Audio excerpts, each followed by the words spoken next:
आपण पाहत आहात स्वराज्य न्यूज. सत्य हेच जे तुमच्या समोर.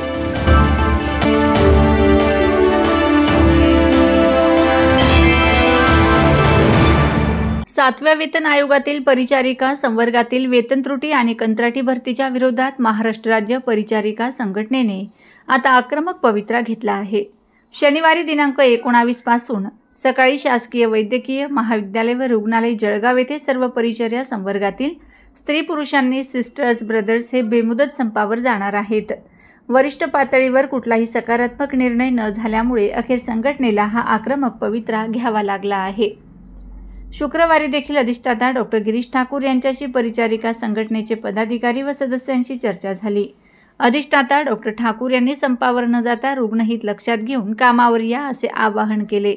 सातव्या वेतन आयोगातील परिचारिका संवर्गातील वेतन त्रुटी आणि कंत्राटी भरतीच्या विरोधात महाराष्ट्र राज्य परिचारिका संघटनेने संलग्नित मुख्यालय लातूर दिनांक 15 व 16 जुलै रोजी आझाद मैदान मुंबई येथे धरणे व निदर्शने केलीत. राज्यव्यापी संप असूनही जळगाव येथे दिनांक 17 व 18 जुलैला अधिष्ठाता डॉक्टर गिरीश ठाकूर यांच्या आवाहनास सकारात्मक प्रतिसाद देऊन व रुग्णहित लक्षात घेत संघटनेने काळ्या फिती लावून सुरू ठेवले होते. वरिष्ठ पातळीवर कुठलाही सकारात्मक निर्णय न झाल्यामुळे अखेर संघटनेला आता बेमुदत बंदचा आक्रमक पवित्रा घ्यावा लागलाय. वैद्यकीय शिक्षण विभागाने दिनांक 6 जून रोजी परिचारिकांच्या कंत्राटी भरतीचा शासन निर्णय निर्गमित करण्यात आला. यास राज्यभरातून कडाडून विरोध करण्यात आला आणि शासन निर्णय रद्द करण्यात आला. राज्यात वाढत्या लोकसंख्येनुसार 100% पदनिर्मिती करणे, 100% पदोन्नतीसाठी संघटना शासनाकडे वारंवार पाठपुरावा करीत असून याकडे शासनाचे दुर्लक्ष झाल्याने परिचारिका संवर्गात संताप व्यक्त केला जात आहे. आता शनिवारी 332 कर्मचारी हे दिनांक 19 जुलैपासून बेमुदत काम बंद आंदोलन करीत आहेत. याबाबतची माहिती महाराष्ट्र राज्य परिचारिका संघटना शाखा शासकीय वैद्यकीय महाविद्यालय व रुग्णालय जळगावचे अध्यक्ष रुपाली पाटील, कार्याध्यक्ष नीता दुसाणे, सचिव राजेश्वरी कुळी, खजिनदार अक्षय सपकाळे या पदाधिकाऱ्यांनी दिली आहे. शासन मान्यता प्राप्त महाराष्ट्र राज्य परिचारिका संघटना शाखा जळगावच्या वतीने शासकीय वैद्यकीय महाविद्यालय रुग्णालयाचे संपूर्ण 100% परिचारक आणि परिचारिका आज बेमुदत संपावरती उतरलेले आहेत. संप आजचा नसून हा मागच्या कित्येक दिवसांपासून, कित्येक वर्षांपासून असं मी म्हणेल, मागच्या 4-5 वर्षांपासून शासनाकडे अनेक मागण्या लेखी स्वरूपात आणि बैठकीच्या स्वरूपात गेलेल्या आहेत. त्या सगळ्या मागण्या अजूनही प्रलंबित असल्या कारणाने मागच्या 2 दिवस आपण मुंबईला आझाद मैदानावरती दिनांक 15 आणि 16 रोजी धरणे आंदोलन करूनही शासनाने आपल्याकडे लक्ष वेधलेलं नाहीये. 17 तारखेला आम्ही एक दिवसीय कामबंद आंदोलन करूनही शासन आमच्याकडे लक्ष देईना झालं आहे. म्हणून आम्ही कालपासून दिनांक 18 जुलैपासून बेमुदत संपावरती उतरलेलो आहोत. आमच्या मागण्या काही अवाजवी नाहीत आणि मोठ्या पण नाहीत. मागण्या अगदी लहान आहेत. 7व्या वेतन आयोगामध्ये परिचारिका संवर्गावरती अन्याय झालेला आहे. अनेक परिचारिका संवर्गांवरती अनेक 7व्या त्रुटी परिचारिकांच्या वेतनामध्ये आहेत. त्या त्रुटी दूर करून मिळाव्यात.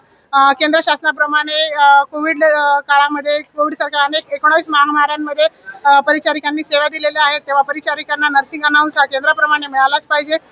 गणवेश भत्ता परिचारिका नेहमी गणवेश परिधान करून असतात, तेव्हा गणवेश भत्ता हा योग्य प्रमाणात पुरेसा असा केंद्राप्रमाणे दिला गेला पाहिजे. केंद्राप्रमाणे पदनाम बदल झालेला पाहिजे. नंतर वैद्यकीय शिक्षण मंडळाने 80-20चा जो घाट घातला आहे, स्त्री पुरुष समानतेच्या अधीन जाऊन, स्त्री पुरुष समानतेच्या विरोधात जाऊन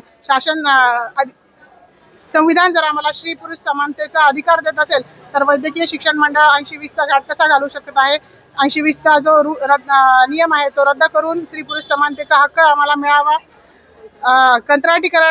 कंत्राटीकरणाने क्वालिटी ऑफ केअर नर्सिंगचा दर्जा उंचावण्याच्या ऐवजी तो नर्सिंग केअरचा दर्जा खालावेल अशी परिस्थिती असताना सुद्धा शासन कंत्राटीकरणाला प्राधान्य देऊन सरळ सेवा भरती करत नाहीये. ती रद्द करावी. सरळ सेवा भरती करण्यात यावी, जेणेकरून उच्च शिक्षित आणि क्वालिफाईड अशा नर्सेस शासनाला मिळतील आणि शासनाकडून जास्तीत जास्त चांगली रुग्णसेवा दिली जाईल. अमळनेर येथे संजय गांधी निराधार अनुदान योजना व इतर शासकीय योजनांचे थकीत मानधन तात्काळ वितरित करण्यात यावे असे निवेदन मौलाना रियाज शेख, अध्यक्ष स्वतंत्र सेनानी अल्लामा फजले हक खैराबादी स्टडी सेंटर आणि पब्लिक लायब्ररी तथा सुन्नीदाउल कजा अमळनेर व इतर सामाजिक कार्यकर्ते यांच्या वतीने नायक तहसीलदार राजेंद्र रामदास ढोले यांना देण्यात आले.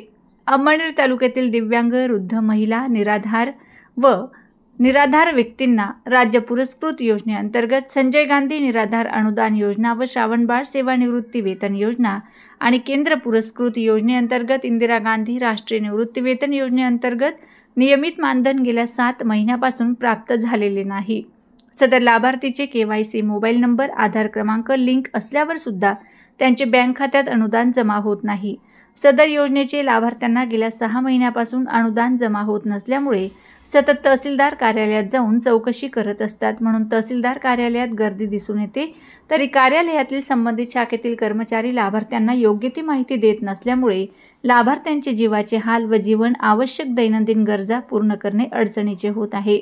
तरी संबंधित विभागाशी समन्वय साधून वरील सर्व योजनांचे थकीत व नियमित मानधन संपत्तीचा बँक खात्यात जमा करण्यात यावे असे निवेदनात म्हटले आहे।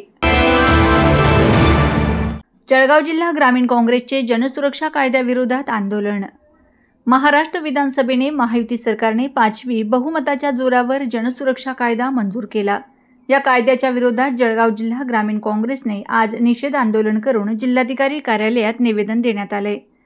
जळगाव जिल्हा ग्रामीण काँग्रेसने महाराष्ट्र सरकारने आपल्या 5वी बहुमताच्या जोरावर महाराष्ट्र सुरक्षा विधेयक 2024 हा कायदा मंजूर केला। डॉक्टर बाबासाहेबांनी आपल्या घटनेत जगण्याचा आणि लढण्यासाठी अधिकार दिला। या विरोधात जळगाव जिल्हा काँग्रेसने आज जिल्हा काँग्रेस कार्यालयाच्या बाहेर निषेधच्या घोषणा करून या विधेयकाच्या विरोधात आंदोलन केले।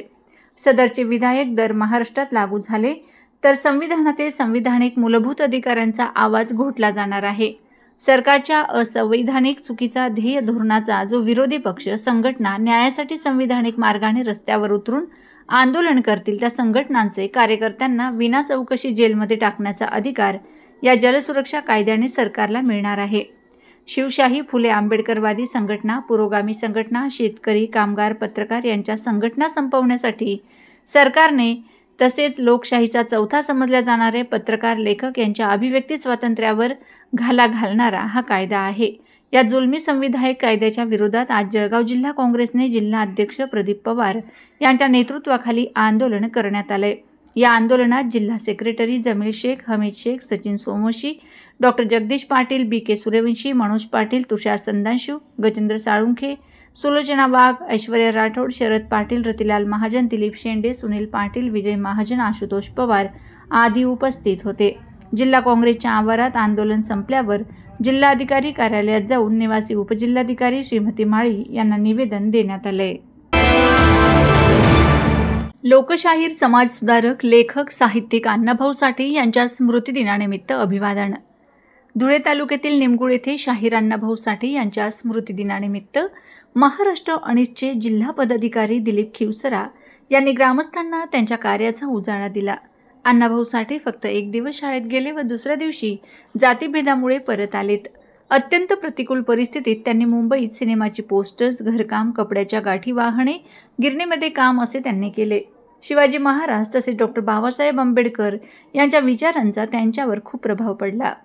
मुंबईत कम्युनिस्ट लोकांचा सहवास लाभला। कला पथकात काम केलं, लिहित गेले, वाचत गेले व पुढे त्यांनी 13 लोकनाट्य, 13 कथा, 6 नाटक, 35 कादंबऱ्या, 15 पोवाडे, 7 चित्रपट कथांचे लेखन केले। अण्णाभाऊ साठे यांचे साहित्य जगप्रसिद्ध आहे। त्यांच्या फकीरा कादंबरीला महाराष्ट्र शासनाचा उत्कृष्ट कादंबरी पुरस्कार मिळाला। त्यांची मुंबईची लावणी व माझी मैना गावावर राहिली या लावण्या अविस्मरणीय आहेत। रशियात जाऊन छत्रपती शिवरायांचा पोवाडा गाणारे प्रथम लोकशाही होते। त्यांच्या साहित्यामध्ये अपेक्षित, दीनदलित, गरिबांचे दुःख मांडलीत। 100पेक्षा जास्त विद्यार्थ्यांनी त्यांच्या साहित्यावर PhD केली आहे। संपूर्ण आयुष्याची रागभवन या झोपडपट्टी वस्तीमध्ये त्यांची गेली। अण्णाभाऊ साठे यांना भारतरत्न पुरस्कार मिळालाच पाहिजे अशी मागणी ग्रामस्थांतर्फे पंतप्रधानांना केली आहे, अशी माहिती दिलीप खिवसरा यांनी दिली। यावेळी गावातील ग्रामस्थ उपस्थित होते। नमस्कार, मी दिलीप कांतीलाल खिवसरा, राहणार निमगुळ। आज 18 जुलै लोकशाहीर, साहित्यिक, संयुक्त महाराष्ट्र चळवळीचे योगदान देणारे अण्णाभाऊ साठे यांच्या स्मृतिदिनानिमित्त आज आम्ही निमगुळ ग्रामपंचायत समोर अभिवादन केले। त्याचप्रमाणे आम्ही अण्णाभाऊ साठे यांना भारतरत्न पुरस्कार मिळाला पाहिजे ही मागणी आम्ही ग्रामस्थ करत आहोत आणि त्या हिशोबाने आज आम्ही पोस्टकार्ड माननीय पंतप्रधान श्री नरेंद्र मोदीजी यांना पाठवत आहोत आणि अण्णाभाऊ साठे यांना भारतरत्न पुरस्कार देण्यात यावा ही उचित मागणी आम्ही करत आहोत. तरी मागणीचा आपण त्वरित विचार करावा ही विनंती करतो. पुनश्च अण्णाभाऊ साठे यांना अभिवादन करतो आणि थांबतो.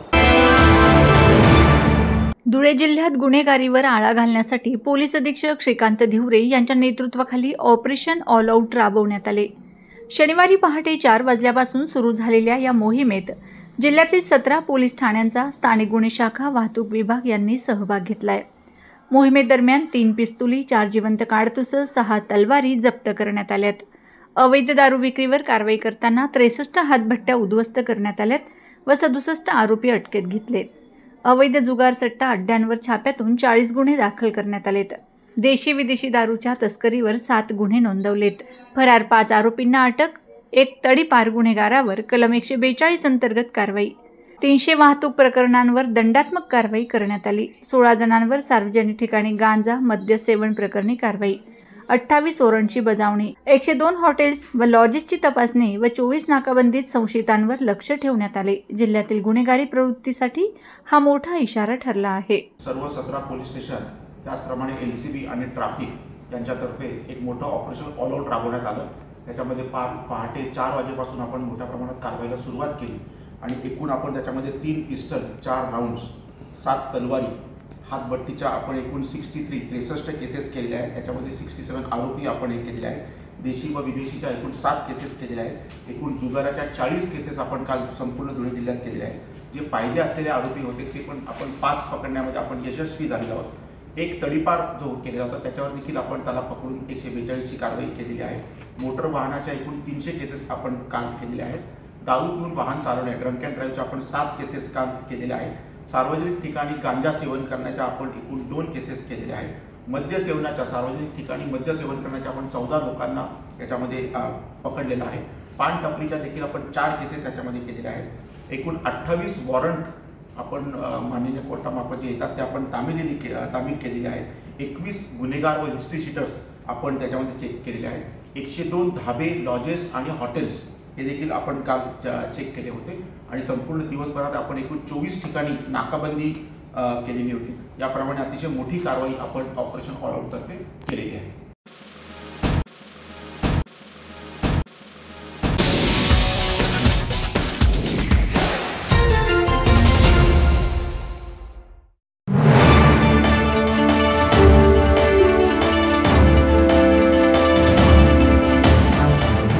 आपण पाहत आहात स्वराज्य न्यूज.